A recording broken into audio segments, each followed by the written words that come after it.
বীর মুক্তিযোদ্ধা lieutenant colonel অবসরপ্রাপ্ত শরীফুল হক ডালিম রচিত আমি মেজর ডালিম বলছি থেকে আজ পাঠ করছি তৃতীয় পর্ব। পাকিস্তান 1947 থেকে 1971। 1971-এর মুক্তি সংগ্রাম পর্যন্ত ঘটনা প্রবাহ। পাকিস্তানের গঠন প্রকৃতিটি ছিল কিছুটা অস্বাভাবিক। ভৌগোলিকভাবে এই দেশের দুই অংশের মধ্যে 1000 মাইলের ব্যবধান সৃষ্টি করে রেখেছিল ভারত। নৃতাত্ত্বিক, সাংস্কৃতিক, ভাষা এবং আর্থসামাজিক দিক দিয়েও এই দুই অংশের মাঝে ছিল বড় ধরনের ব্যবধান। এই সমস্ত ব্যবধানগুলো ক্রমশ বেড়ে যায় ক্ষমতাসীন গোষ্ঠীদের ছলে বলে কৌশলে ক্ষমতা কুক্ষিগত করার নীতি গ্রহণের পরিপ্রেক্ষিতে। ক্ষমতাসীন গোষ্ঠী তাদের ভাষা এবং সাংস্কৃতিক অন্যায়ভাবে গায়ের জোরে অন্যদের উপর চাপিয়ে দিতে চায়, যাতে করে রাজনৈতিকভাবে পুরো দেশের উপর তাদের প্রাধান্য বজিয়ে রাখা সম্ভব হয় এবং অর্থনৈতিকভাবে শোষণ কায়েম করা যায়। পাকিস্তান সৃষ্টির জন্ম লগ্ন থেকে এই সংঘাতের সূত্রপাত ঘটে যখন 1948 সালে জনাব মোহাম্মদ আলী জিন্নাহ গভর্নর জেনারেল হিসেবে ঢাকায় এক জনসভায় ঘোষণা দেন, উর্দুই হবে পাকিস্তানের একমাত্র রাষ্ট্রভাষা।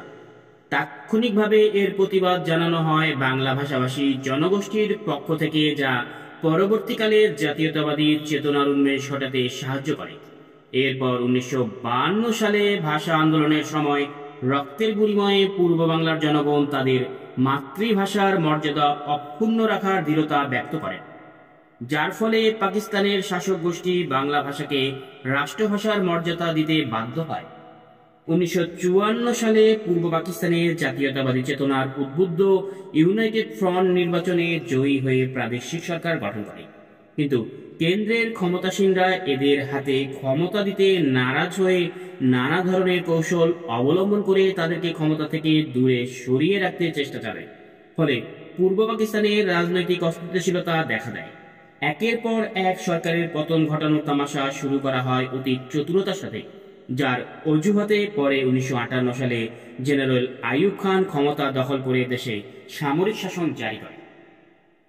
60-এর দশকের ঘটনাবলী পূর্ব পাকিস্তানের জনগণের মনে এই বিশ্বাস জন্মাতে সক্ষম হয় যে পূর্ণ স্বায়ত্ত শাসন অর্জন করা ছাড়া আর অন্য কোনো উপায়েই তারা নিজেদের ন্যায্য অধিকার প্রতিষ্ঠা করতে পারবে না।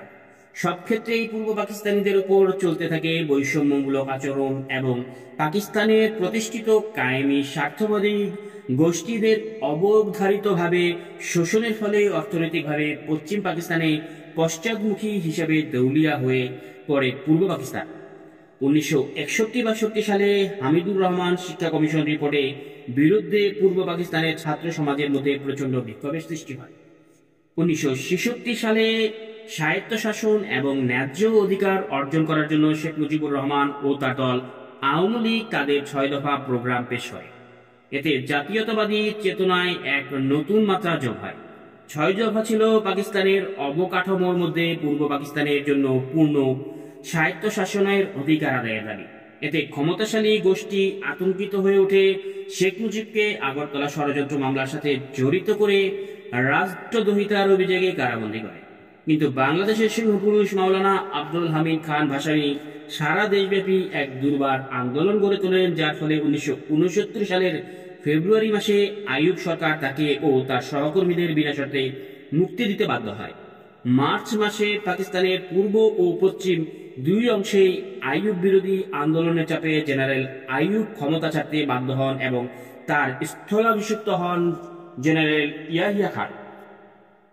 জেনারেল ইয়াহিয়া খান 1970 সালে পাকিস্তানে জাতীয় এবং প্রাদেশিক নির্বাচন করা। সেই নির্বাচনে আওয়ামী লীগ জাতীয় এবং প্রাদেশিক নির্বাচনে নিরঙ্কুশ সংখ্যাগরিষ্ঠতা অর্জন করে কেন্দ্র এবং প্রাদেশিক সরকার গঠনে দাবিদার হয়ে ওঠে।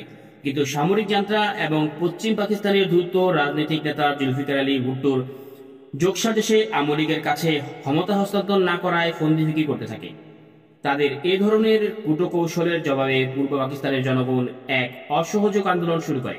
1971-এর 3রা মার্চ থেকে 2রা মার্চ পূর্ব বাংলার ছাত্র ও যুব সমাজের পক্ষ থেকে আসম আব্দুর রব ঢাকা বিশ্ববিদ্যালয়ের বটতলায় সর্বপ্রথম স্বাধীন বাংলাদেশের পতাকা উত্তোলন করে।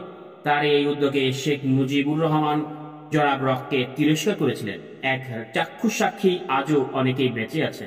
তারা ৩রা মার্চ পল্টন ময়দানে বিশাল জনসভায় আওয়ামী লীগের সাধারণ সম্পাদক জনাব শাহজাহান সিরাজ স্বাধীনতার ইস্তেকার পাঠ করেন শেখ মুজিবের উপস্থিতিতে।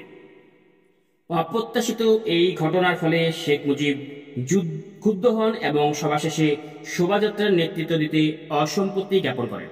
পূর্ব সিদ্ধান্ত অনুযায়ী ঘোষিত হয়েছিল সভা শেষে গণমিছিলের নেতৃত্ব দিবেন শেখ মুজিব। ৭ই মার্চ রেসকোর্সের বিশাল জনসমুদ্রে তার বহুল প্রচারিত বক্তব্য রাখেন। বক্তব্য প্রসঙ্গে তিনি বলেন, এবারের সংগ্রাম আমাদের স্বাধীনতার সংগ্রাম, এবারের সংগ্রাম আমাদের মুক্তির সংগ্রাম। কিন্তু বক্তৃতা শেষ করার সময় তিনি ঘোষণা দেন, জয় বাংলা, জয় পাঞ্জাব, জয় সিন্ধু, জয় বেলুচিস্তান, জয় সীমান্ত প্রদেশ এবং জয় পাকিস্তান। তার ওই বক্তৃতা পরদিন সবকটি জাতীয় পত্রিকাতেই ছাপা হয়। অবশেষে ক্ষমতা হস্তান্তরের সব আলোচনায় যখন ব্যর্থ হয়ে গেছিল, তখন সামরিক জান্তা অস্ত্রের মাধ্যমে রাজনৈতিক সংকটের মোকাবেলা করার জন্য সিদ্ধান্ত নেয়। তারা হায়নার মতো ঝাঁপিয়ে পড়ে পূর্ব পাকিস্তানের নিরস্ত্র জনগণের উপর ২৫ এবং ২৬শে মার্চ ১৯৭১ কালো রাতে নৃশংস ও পাশবিক শ্বেত সন্ত্রাস চালায়।